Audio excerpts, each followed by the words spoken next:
ಹರೇ ರಾಮ. ಈ ಜಗತ್ತಿನ ಸಮಸ್ತ ಹವ್ಯಕರಿಗೆ ಹವ್ಯಕತ್ವದ ಬಗ್ಗೆ ಅಭಿಮಾನ ಪ್ರೀತಿ ಉಳ್ಳವರಿಗೆ ಸಮಸ್ತ ವಿಶ್ವಕ್ಕೆ ಇದೊಂದು ಸಂದೇಶ, ಇದೊಂದು ಕರೆ. ಇದೇ ಬರುವ 27, 28, 29 ಡಿಸೆಂಬರ್ 27, 28, 29 ಶುಕ್ರವಾರ, ಶನಿವಾರ, ಭಾನುವಾರ ವಿಶ್ವ ಹವ್ಯಕ ಸಮ್ಮೇಳನ. ಹವ್ಯಕರೆಲ್ಲರೂ ಇರಬೇಕು.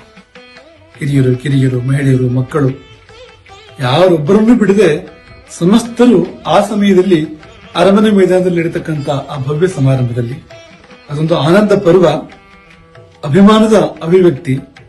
ಅಲ್ಲಿ ಎಲ್ಲರೂ ಭಾಗಿಯಾಗಬೇಕು.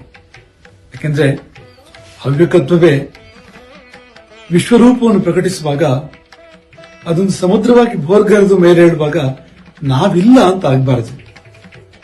ನಮ್ಮಿಂದಾಗಿ ಸಮ್ಮೇಳನ ಕೆಳಗಟ್ಟಬೇಕು, ಸಮ್ಮೇಳನದಿಂದ ನಾವು ನಮ್ಮ ಅಭಿಮಾನವನ್ನ ಕಂಡುಕೊಳ್ಳುವಂತಾಗಬೇಕು. ಹಾಗಾಗಿ ಸಮಸ್ತ ಹವ್ಯಕರು ನೀವೆಲ್ಲ ಬನ್ನಿ. ಈ ಸಮಯದಲ್ಲಿ ನಾವಲ್ಲಿ ಇರ್ತೇವೆ, ನಿಮ್ಮನ್ನು ನಾವು ಎದುರು ನೋಡುತ್ತೇವೆ. ನೀವು ಬಂದಾಗ ನಾವು ತುಂಬಾ ಸಂತೋಷ ಪಡ್ತೇವೆ. ಹವ್ಯಕರೆಲ್ಲರೂ ಬರಬೇಕು, ಯಾರೊಬ್ಬರೂ ಬಾಕಿ ಆಗಬಾರ್ದು. ಮಾತ್ರ ಅಲ್ಲ, ಹವ್ಯಕರ ಬಗ್ಗೆ ಅಭಿಮಾನ ಕಾಳಜಿ ಇಟ್ಕೊಂಡಿರ್ತಕ್ಕಂಥವ್ರು ನೀವು ಬರಬೇಕು. ಯಾಕೆಂದ್ರೆ ನೀವು ಸಹಜವಾಗಿ ಹವ್ಯಕತ್ವವನ್ನು ಪ್ರೀತಿಸ್ತಾ ಇದ್ದಂಥವ್ರು.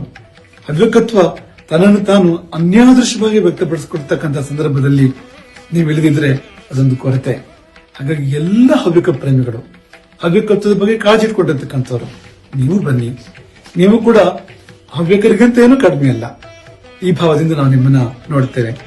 ಹಾಗೆ ಸಮಸ್ತ ವಿಶ್ವದ ಒಂದು ಅಂಗ ಈ ಹವ್ಯಕರು. ಪುಟ್ಟ ಅಂಗ ಇರಬಹುದು, ಆದರೆ ಅತ್ಯಂತ ಮಹತ್ವದ ಅಂಗ.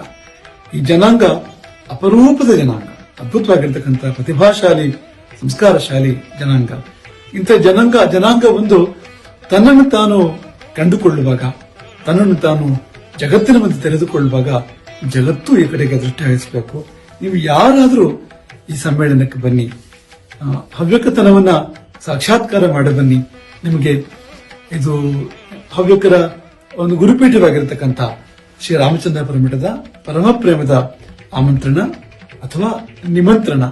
ಬನ್ನಿ, ನೀವು ನಿಮ್ಮವರನ್ನು ಕರ್ಕೊಂಡು ಬನ್ನಿ. ಈ ಆನಂದ ಪರ್ವದಲ್ಲಿ ಭಾಗಿಯಾಗಿ ನೀವು ಕೂಡ ಆನಂದದ ಅಲೆಯಾಗಿ ಮೇಲೆದ್ದು ಸಂಭ್ರಮಿಸಿ. ಎಲ್ಲರಿಗೂ ಶುಭವಾಗಲಿ. ಸಮ್ಮೇಳನ ಜಗತ್ತಿನಾದ್ಯಂತ ಹವ್ಯಕತೆಯ ಸಂದೇಶವನ್ನು, ಆ ಆನಂದವನ್ನು ಪಸರಿಸಲಿ. ಹರೇ ರಾಮ. ಉಪಾಸ್ಮಹೇ ನರಸಿಂಹಾಖ್ಯಂ ಬ್ರಹ್ಮವೇದಾಂತ ಗೋಚರಂ ಭೂಯೋ ಲಾಳಿತ ಸಂಸಾರ ಛೇದಹೇತುಂ ಜಗದ್ಗುರುಂ ಶ್ರೀ ವಿದ್ಯಾಂ ಜಗತಾಂ ಧಾತ್ರೀಂ ಸರ್ಗಸ್ಥಿತಿಲಯೇಶ್ವರೀಂ ನಮಾಮಿ ಲಲಿತಾಂ ನಿತ್ಯಂ ಭಕ್ತಾನಾಂ ಇಷ್ಟದಾಯಿನೀಂ ಶ್ರುತಿ ಸ್ಮೃತಿ ಪುರಾಣಾನಾಂ ಆಲಯಂ ಕರುಣಾಲಯಂ ನಮಾಮಿ ಭಗವತ್ಪಾದಶಂಕರಂ ಲೋಕಶಂಕರಂ. ಅಖಿಲ ಹವ್ಯಕ ಮಹಾಸಭೆಯು 3ನೇ ಬಾರಿಗೆ ವಿಶ್ವ ಹವ್ಯಕ ಸಮ್ಮೇಳನವನ್ನು ಸಂಘಟಿಸ್ತಾ ಇದೆ. ಇದು ಅತ್ಯಂತ ಸಂತೋಷದ, ಅಭಿಮಾನದ ಸಂಗತಿ.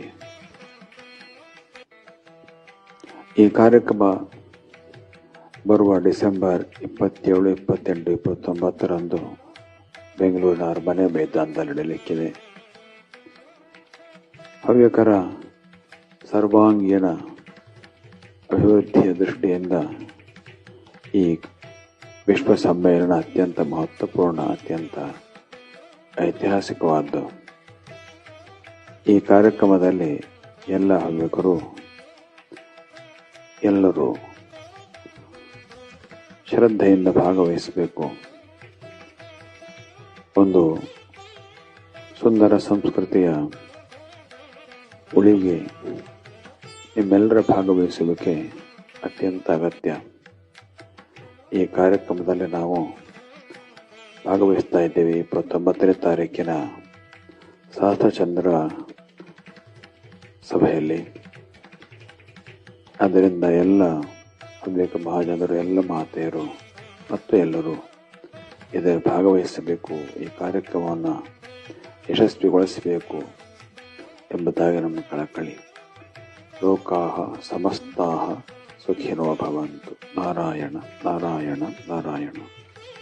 ಜ್ಞಾನ ಸುಖ ಸ್ವರೂಪಮಲಂ ಕ್ಷೀರಾಬ್ಧಿ ಮಧ್ಯಸ್ಥಿತಂ ಯೋಗಾರೂಢಮತಿ ಪ್ರಸನ್ನ ವದನಂ ಭೂಯಾತಾತ್ರೋಜ್ವಲಂ ಯಕ್ಷಂ ಚಕ್ರಪಿನಾಕಸ ಭಯವರಾನ್ ವಿಭ್ರಾಣಮರ್ಕಚ್ಛವಿಂ ಚಿತ್ರೇಭೂತಪಣೀಂದ್ರಮಿಂದಧವಲಂ ಲಕ್ಷ್ಮೀ ಸಮೇ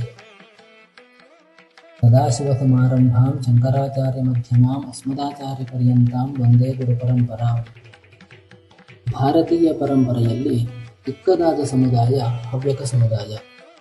ಈ ಹವ್ಯಕ ಸಮುದಾಯದ ಇತಿಹಾಸ, ಆಚಾರ ವಿಚಾರಗಳು, ಸಂಸ್ಕೃತಿ ಸಂಪ್ರದಾಯಗಳನ್ನು ತಿಳಿಸುವ ಸಲುವಾಗಿ ಇದೇ ಬರುವ ಡಿಸೆಂಬರ್ 27, 28, 29ರಂದು ಬೆಂಗಳೂರಿನ ಅರಮನೆ ಮೈದಾನದಲ್ಲಿ 3ನೇಯ ವಿಶ್ವ ಹವ್ಯಕ ಸಮ್ಮೇಳನವು ನಡೆಯಲಿದೆ.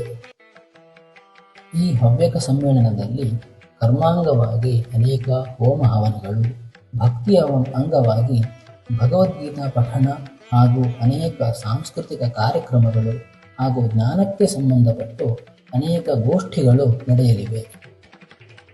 ಈ ಕಾರ್ಯಕ್ರಮದಲ್ಲಿ ಅನೇಕ ವಿದ್ವಾಂಸರು, ವಿಧಿಶ್ರೇಷ್ಠರು ಭಾಗವಹಿಸಲಿದ್ದಾರೆ. ಹಾಗೆಯೇ ನಾವು ಕೂಡ ಈ ಕಾರ್ಯಕ್ರಮದಲ್ಲಿ 28ನೇ ತಾರೀಕಿನಂದು ಉಪಸ್ಥಿತರಿರಲಿದ್ದೇವೆ. ಈ ಸಮ್ಮೇಳನದಲ್ಲಿ ಹವ್ಯಕರೆಲ್ಲರೂ ಸಕ್ರಿಯವಾಗಿ ಭಾಗವಹಿಸಬೇಕು. ಹಾಗೆಯೇ ಸಮಾಜದ ಎಲ್ಲರೂ ಭಾಗವಹಿಸಬೇಕೆಂಬುದಾಗಿ ಆಶಿಸುತ್ತೇವೆ.